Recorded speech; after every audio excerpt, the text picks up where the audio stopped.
A paz do Senhor a todos os irmãos. Vamos para mais um comentário da lição bíblica. Estamos estudando esse último trimestre de 2021 acerca do Evangelho de Jesus Cristo, segundo escreveu Mateus.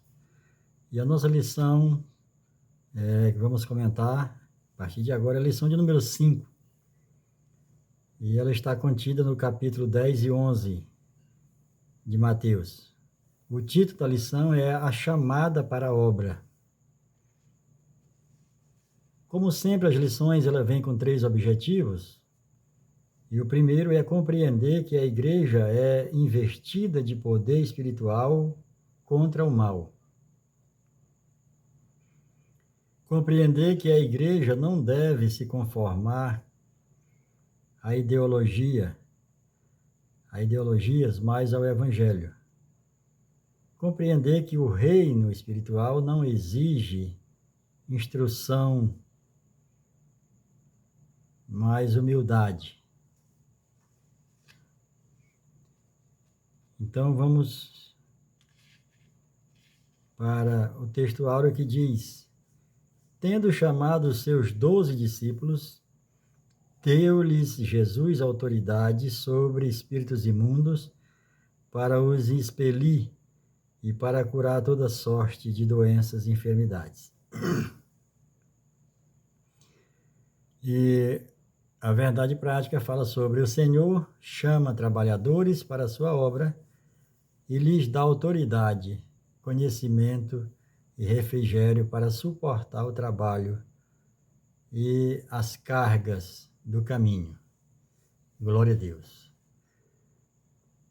Então, aqui vamos para o primeiro ponto na nossa lição. Aliás, a introdução diz o seguinte: o Senhor já tinha chamado alguns para serem seus discípulos, como no caso de André e Pedro, seu irmão, e também Tiago e João, filho de Zebedeu, e Maria Salomé, que é prima da Maria, mãe de Jesus, né? Nessa lição estudaremos a escolha dos 12 apóstolos. Jesus alertou que a seara, ou seja, que o campo de trabalho é grande, e os ceifeiros, e os segadores, e os trabalhadores são poucos, sendo necessário que a igreja ore e continue orando para que Deus envie mais trabalhadores para a sua seara. Esses assuntos aqui exclusivos ao Evangelho segundo escreveu Mateus, 10, 16 a 42, e sobre as admoestações, estímulos e dificuldades e recompensas, e o 11, 25 a 30, que fala sobre vinde a mim, né? Pois bem, o primeiro ponto fala o chamado.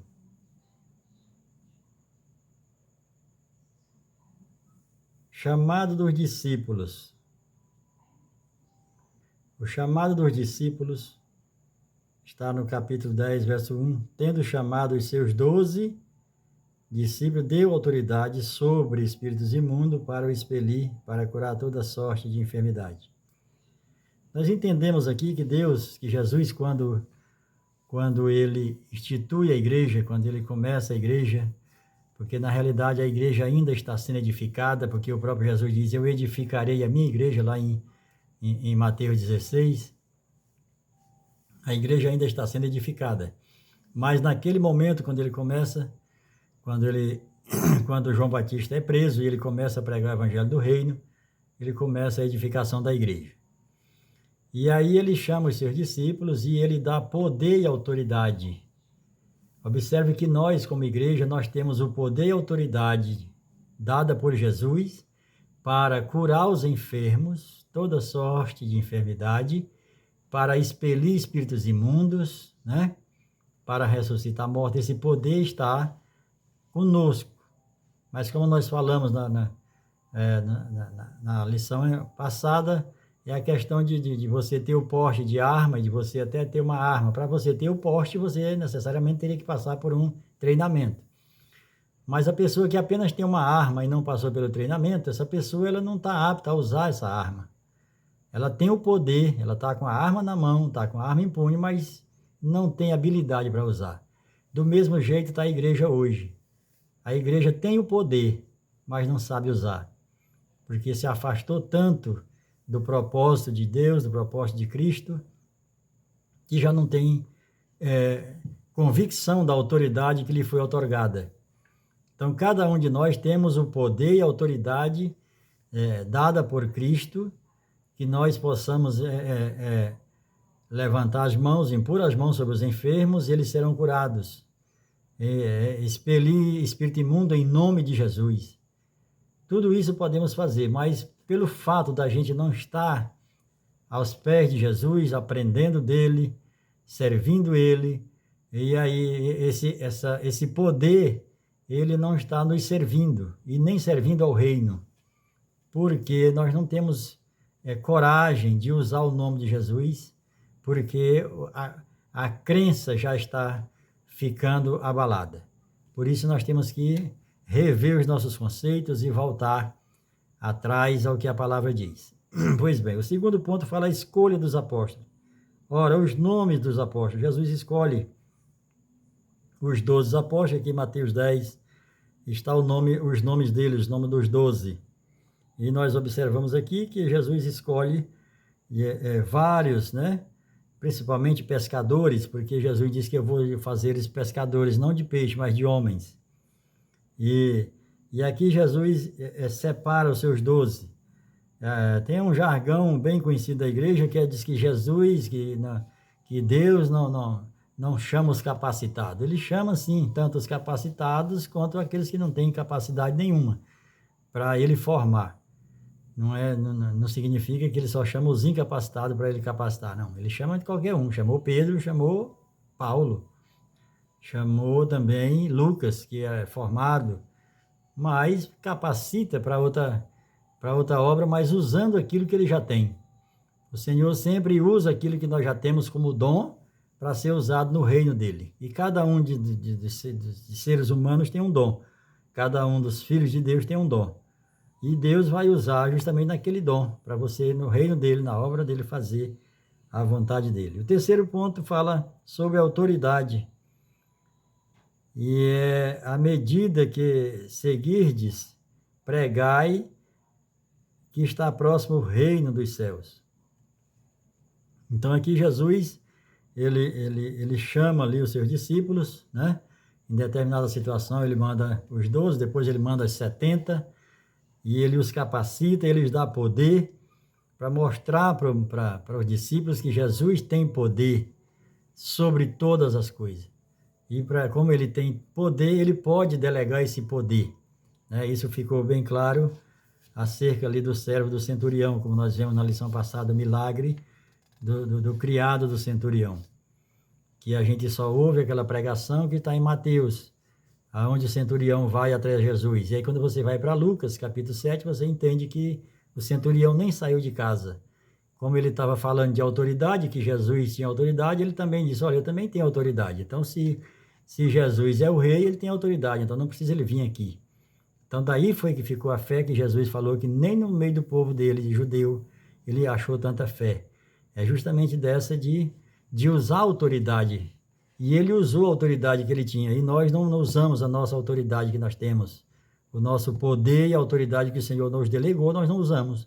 Como o centurião romano usou. Ele tinha o poder e a autoridade para dizer vai, ele vai, para dizer vem, ele vem. E ele usava bem esse poder, essa autoridade. E Jesus demonstrou muito bem isso para os judeus e para a sua igreja, que estava começando, dizer, olha, ele sabe usar a autoridade. E aí nós, como igreja, devemos também saber usar a autoridade e não ter medo de usar essa autoridade. E aí Jesus nos instrui para que eles vá pregar o evangelho do reino. O segundo ponto aqui fala das instruções. Quais eram as instruções para pregar esse evangelho do reino? É que eles não entrassem em casa de gentil. Porque Jesus veio pregar o evangelho do reino. Jesus não pregou o evangelho da graça, porque Jesus já é Salvador. Quem prega o evangelho da graça, da salvação, somos nós, a igreja. Jesus, ele só pregou o evangelho do reino. E quando ele voltar para governar o milênio, o evangelho do reino ele vai continuar a pregar o evangelho do reino. E nós devemos pregar o evangelho da graça e o evangelho do reino. Só que a igreja passa muito tempo pregando o evangelho da graça para quem já é salvo e não ensina o evangelho do reino, o trabalho do reino. E muita gente não sabe nem qual é a diferença de reino para graça. Fica na igreja sem trabalhar, sem dar fruto, e isso é um prejuízo tremendo para a igreja, principalmente nos últimos dias. Então, Jesus prega o evangelho do reino e a igreja prega o evangelho da graça. Mas a igreja também tem que pregar o evangelho do reino, ensinando, né?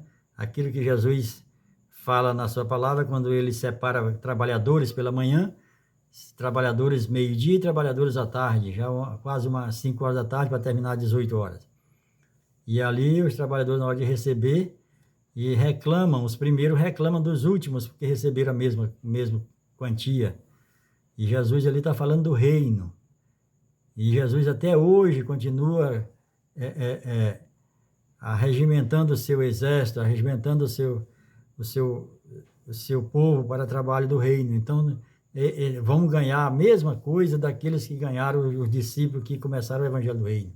Aqueles que vão vir até o último dia de Jesus voltar, vai estar ganhando o mesmo tanto, que é o direito de reinar com Cristo. Pois bem, aqui nesse terceiro ponto fala sobre o roteiro, né, de hospedagem, que eles deviam sair para pregar o evangelho e não era para pregar para os gentios, era só para as ovelhas perdidas de Israel, ou seja, para os judeus. E assim eles fizeram. Só que quando eles saíram, quando Jesus o revestiu de poder, de autoridade, eles se enganaram, quando eles chegaram se maravilhando, olha, mestre, em teu nome as enfermidades e até os espíritos imundos se submetem. Aí Jesus disse, mas vocês não devem se maravilhar com isso. Antes se maravilhe pelos nomes de vocês, está escrito no livro, que vai reinar. E aqui, muitos pregadores, cantores, eles chegam e escolhem, né? A gente tem visto coisas terríveis no meio desse povo, claro que agora dos últimos 5 anos para cá, e agora com a pandemia, esses pregadores itinerantes e cantores desempregou muita gente, mas as exigências estavam terríveis. A pessoa escolhia 10 toalhas azuis, 5 toalhas amarelas, e escolhia tudo para o quarto do hotel, como se fosse aquelas estrelas de Hollywood. Aquelas estrelas da música pop mundana estavam copiando da mesma forma. Eu não como isso, eu não como aquilo, enquanto que a palavra do Senhor nunca deu respaldo para isso. Pregadores que entram na igreja, que vêm pregar com um terno chamando a atenção, parecendo mais um palhaço do que um servo de Deus. Sapatos vem na frente, quando o sapato chega, de meia hora que ele chega depois. Com tanta coisa, com tanto adereço. E não é assim que a palavra manda. A palavra manda que você seja revestido do poder do Espírito Santo, cheio do Espírito Santo, e que você tenha a palavra do Senhor. Mas não é isso que vejo. Outro erro também acerca de graça receber e de graça dar. Isso aqui está falando do evangelho, de pregar o evangelho da graça. Agora, o evangelho do reino, que tem que ser ensinado, tem que ter aula, tem que ter seminário, tem que ter escolas, aí isso aí tem que ser pago. Até porque o reino é por esforço, a graça, e a salvação é pela graça. Então, muita gente confunde a salvação com o reino. O reino você toma por esforço, você tem que investir, você tem que trabalhar. Já a graça não, você recebeu a salvação de graça, você não precisou fazer nada. Nada para receber a salvação. Você só era pecador. E só é pecador, aliás, não era, ainda é pecador ainda. Graças a Deus por isso. Então aqui, os alertas, Jesus no segundo ponto aqui, fala os alertas e estímulos. Ele alertou, eis que vos envio como ovelhas no meio de lobos, né? Sejam prudentes como as serpentes e simples como as pombas. Essa simplicidade, ela vem do Senhor. O Senhor, ele é simples, ele é humilde e ele é manso, né? São as 3 pedras que Satanás abdicou para colocar o ouro como ele sendo sacerdote no primeiro mundo, ele abdicou dessas 3 pedras e trocou pelo ouro. Você não vai ver as 12 pedras que tem no éfode do sumo sacerdote, porque o Lúcifer ele abdicou dessas 3 pedras, que significa a simplicidade, significa a humildade e a mansidão, que só tem o sacerdote que não troca essas 3 pedras pelo ouro, né? Pela luxúria, pela vaidade. Pois bem, as recompensa tanto para aquele que prega, que vai reinar com Cristo, quanto para aquele que oferta, que ajuda, que abre a casa, que dá um copo d'água, que esteja ali auxiliando a esses evangelistas do reino. A recompensa é para ambos, né? E quem der a beber, ainda que seja um copo de água fria, a um desses pequeninos, por ser este meu discípulo, em verdade vos digo que de modo algum perderá o seu galardão. E aqui nós tivemos um prejuízo muito grande acerca da questão do Evangelho do Reino. A igreja perdeu com a latinização da igreja, né? Quando a igreja entra em Roma e que o romano ainda estão dominando Israel, e ali a igreja se deixa levar pelo Império Romano, e ali a igreja perde muito. Até hoje a igreja tem que correr atrás para buscar no judaísmo a forma como se deve adorar, como se deve ofertar. E aí, quando latinizou isso, quando saiu do grego pro latim, que é de Roma, e do latim para a nossa língua portuguesa, teve um prejuízo terrível no significado das palavras, no significado da forma de cultuar e de ofertar. Tanto é que agora só se fala em esmola, não se fala mais em oferta. E isso precisa voltar, não ter uma reforma, mas voltar para a palavra. Toda vez que Israel pecou, toda vez que Israel desobedeceu a Deus e ele sofreu, ele voltava para a palavra. Ele não reformava o Pentateuco, ele não reformava a lei de Deus. Ele sempre voltava, a lei continua sendo a mesma. Até porque o Senhor Jesus nos garantiu, está escrito lá em Mateus, que diz que até que o céu e a terra passe, essa lei continua em vigor. E o céu e a terra ainda não passou. Observe que nós já estamos debaixo. Então as pessoas saem da lei, saem da palavra de Deus, como a igreja se afastou muito. E aí vive hoje a igreja na miséria, com crentes miseráveis e avarento. É isso que está no meio da igreja.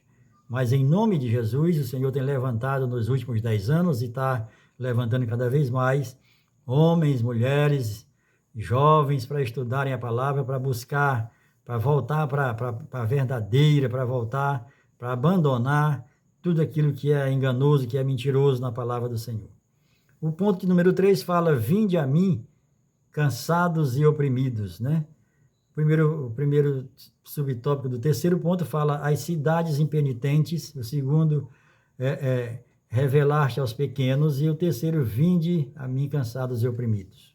Pois bem, aqui Jesus ele faz uma comparação e ele diz aqui: ai de ti, Corazim, ai de ti, Betsaida, porque se em Tiro e em Sidom se tivessem operado os milagres que em ti foram operados, há muitos que elas se teriam convertido, né?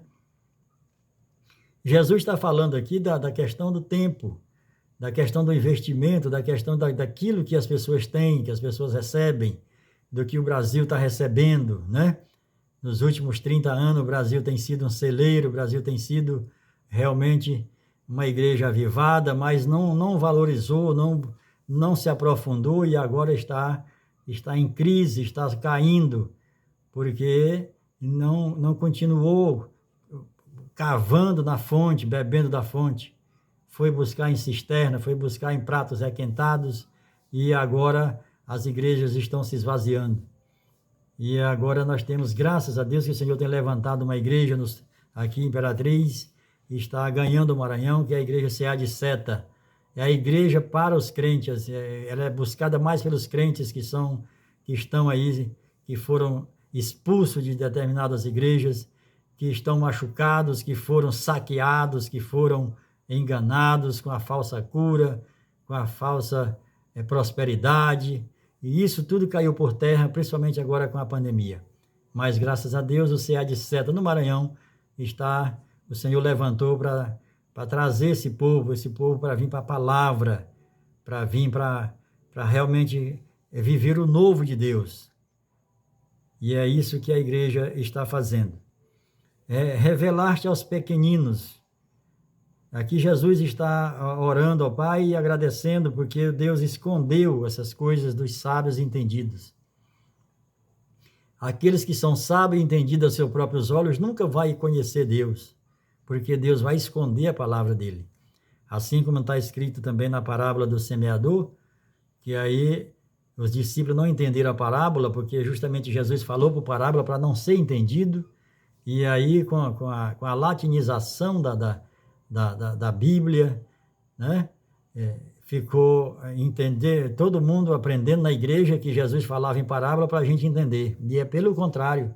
Está lá escrito lá em Mateus, no final dessa parábola, ele dando explicação. Ele diz aos discípulos, aqueles que se chegam a Cristo, ele revela. Mas aqueles que não se chegam, ele não revela. Então ele fala por parábola para ninguém entender mesmo. Só vai entender aquele pelo qual busca o entendimento. Ao que Felipe, em Atos dos Apóstolos, vai falar para o eunuco, da rainha de Candace, que está voltando de Jerusalém. Ele está lendo Isaías 53 e não entende nada. E Jesus levanta Felipe para ir pregar para ele no deserto. Chegando lá, ele escuta o eunuco lendo Isaías 53 e aí ele pergunta, tu entende o que lê? Ele diz, como é que eu vou entender se ninguém me explicar? Ou seja, não precisa ter sabedoria humana, formado, PhD, pós-graduação, doutorado, mestrado. Se você não tiver em Cristo, Cristo não vai revelar os mistérios dele para ele. E isso, desde então, é o Senhor que revela. Então, aqui o Senhor, ele esconde.